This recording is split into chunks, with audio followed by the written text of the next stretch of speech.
Hello again, guys. Bill Layne here, Discount Garage Door, here at the showroom, 1205 South Gillette for Discount Garage Door. I'm going to talk to you for just a couple of quick minutes about garage door maintenance and how important that is. Now, I go out and around all the time selling people garage doors, and part of the things that we explain to them when we sell them a new door is if you want to have a 5-year parts and labor warranty on this door, which is what we provide, and not everybody does, we do expect you to do some basic maintenance. And this is a good pro tip for anybody, whether you bought the door from us or didn't buy the door from us. You need to go to Home Depot or Lowe's or come up to 1205 South Gillette and buy ours. I don't care where you get it, but you need to get yourself garage door spray lube. It's about 12 bucks a can anywhere you're going to buy it. Home Depot, Lowe's, buy it from us, whatever. But make sure that it does say it's for garage doors. A lot of people say, oh yeah, I lube my door, but I do it with WD-40.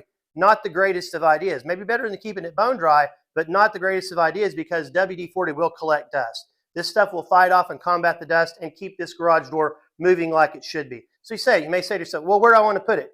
Basically, if it's a moving part, you want to hit it with some garage door lube.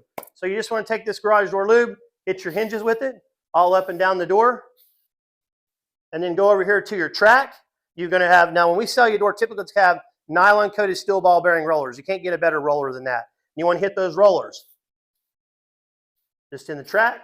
You go up. Now this is a really tall door. Typically your garage door is not going to be this tall, but you'll just hit it in the track just like this as well, or you've also hit it in at the roller points. And then when it's a standard high door, not 9 feet tall, you'll just run this along the horizontal track as well.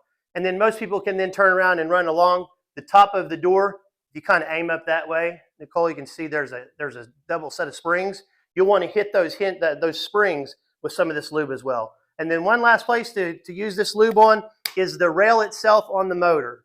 Just the rail, not the plastic cogs that make the gear and sprocket assembly can break that down. But the rail itself where the moving parts are, the chain or the belt, good thing to do is hit it with this garage door lube. So the other thing about basic maintenance is, and we want you to do this to keep your 5-year warranty intact again, and it's something as a pro tip you should be doing whether you bought the door from us or you've got an old door out of warranty but you want to get some extra life out of it. You're going to see these little 7/16 inch heads on these hinges, right? Just take yourself a wrench and go through and just kind of tighten those. Sometimes they have a way to work themselves loose just a little bit. You can do it with an impact. You don't want to over tighten them, but you can kind of hit them with an impact or hit them with a 7/16 inch box end wrench or open end wrench and just make sure those are nice and tight. That is pretty much your basic maintenance on a garage door. Pro tips on how to keep your garage door running for a long time and get really good life out of your garage door, and also to keep it quiet.